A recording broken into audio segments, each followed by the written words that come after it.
Go. Hello, Professor. Thank you for allowing me to do this assignment late because of my cold. Because of the cold, I was unable to get the right number of people here, so unfortunately I'm doing this in front of an audience of one today. My cameraman is the only person I have joining me today. Can you flash the screen on yourself real quick? Do I have to? Hello. Thank you. So today I'm going to be talking about air plants. Air plants are something that I recently discovered and I've grown pretty passionate about. And when I talk to people, I generally find that most people do not know what air plants are. What they are is they are a species of plant called an epiphyte that is a plant that grows above ground without soil. So for me, who doesn't really have a green thumb, that made them kind of a bit easier to care for. They get their name of air plant because it's thought that they get all of their food and nutrients from the air alone, which is partially true, but they also still have to be watered like normal plants. Not so much normal, but they still need water. They like to be watered in the morning because they absorb most of their nutrients throughout the day, and if you water them at night, then that kind of like closes them off from getting the max absorption of all of the nutrients that they need. So caring for air plants is easier than normal plants, but at the same time, they are still a bit finicky as far as light goes. They like to have light, but they don't like direct sunlight. With watering, like I said, you water them in the mornings, not at night. In the summertime, you have to not only spritz them with water daily, but you also need to soak them. They like to be soaked for anywhere from 30 minutes to 3 hours. That way they can absorb, they will only absorb as much water as they need. In winter, they need far less care. In winter, I can soak them once a month and go 2 or 3 days without spritzing them with water. One thing to remember is they have these really delicate little bases on them, and they don't like their bases to be wet. So when you soak them, you kind of have to place them in and soak them upside down. That way those bases stay dry. If the bases get too wet and stay wet, that can kill off the air plant, which I've done before.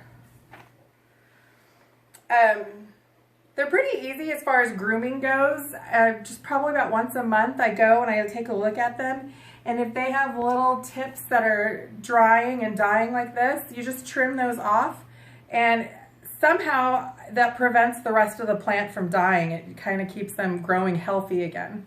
So I do that about once a month with all of them. They will grow baby plants on them too, which they call pups. Excuse me. The pups will grow right inside of the plant. Sometimes you'll find them growing in a little pocket like here. And once they're big enough to sustain life on their own, you can take them out and you start growing another plant. So this is a pup that I've had out for probably a good 2 to 3 months. It started out pretty tiny like this one here and has grown to this. So soon this guy will look like that as well.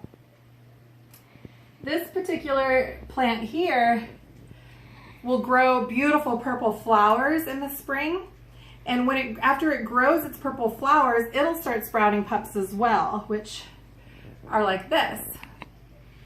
And once again, it actually has one that's growing off of it from this spring that's growing inside the plant, and pretty soon I'll be able to pluck this one out as well and I'll have a whole new plant.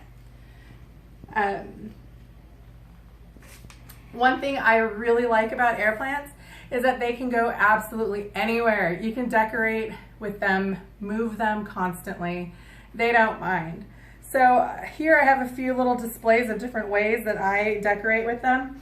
You know, just in a simple glass with some rocks and them sitting on it. I'm a huge hockey fan, go Sharks. And I have this guy growing in one of my little hockey decorations. This one's growing with some sand and little lava rocks. Also have this one that's actually growing in a lava rock. I have seen displays where people have them in frames on walls. but that makes watering them difficult because, like I said, they like to be soaked. So you want to keep them in decorations where it's easy for you to remove them and soak them. That way they get the attention that they need. There's some great websites out there. HGTV.com has a bunch of good recommendations on decorating tips for them. Brit.co provided me with some good decorating tips as well. And there's just so much information out there. Pinterest is always a great go-to for information on the plants.